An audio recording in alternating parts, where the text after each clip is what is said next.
Hey, today I'm changing the starter on a 2008 Ford F250 with the 5.4 liter engine.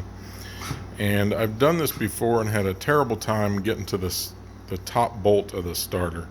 The two bottom bolts are fine, you can get to them easy, but the top bolt has always been a problem. I did one of these trucks a few years ago and spent hours and hours trying to invent some kind of swivel extension nightmare to get in there, and I eventually got it, but it wasn't fun, it wasn't easy, and it certainly wasn't the way they do it at the Ford dealership.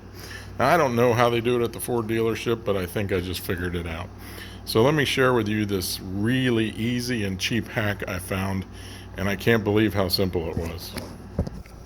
So this is looking up at the starter from underneath, and you can see I've already replaced it, but you got the frame rail over here on the outboard passenger side, and it keeps you from turning it. You can put a ratchet on there with a deep well socket.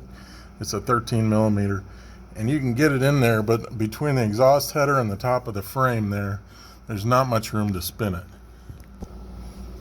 So what I'm showing you now is a Craftsman, 3/8 inch, just basically a normal size ratchet, and you can see it hits the frame there and it can't spin. But man, if that thing was like a ½ inch shorter, it would spin right down and you get enough torque on it to take that bolt right off. So I thought, why not just cut a ½ inch off my ratchet? And that's exactly what I did. So I didn't want to cut up my Craftsman one, which was the one on the left, but I had an old crappy one from an old set. And if you don't have one, go to a pawn shop. They'll sell you one for like $2. But just get an old 3/8 inch ratchet and cut a little bit off the bottom. You can see I didn't even have to take much off here to get it to clear that. But you just want it a little bit shorter than normal, and then you can put it on the bolt and it spins right down. Problem solved. After I got that, bolt came right off, put the new one on, easy peasy.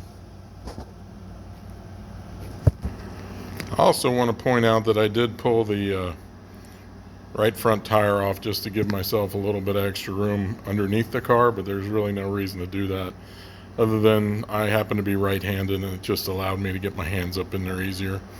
But really, I mean, that's it. Just make yourself a nice short socket and use a deep well 13 inch or 13 millimeter socket on there, and you're good to go.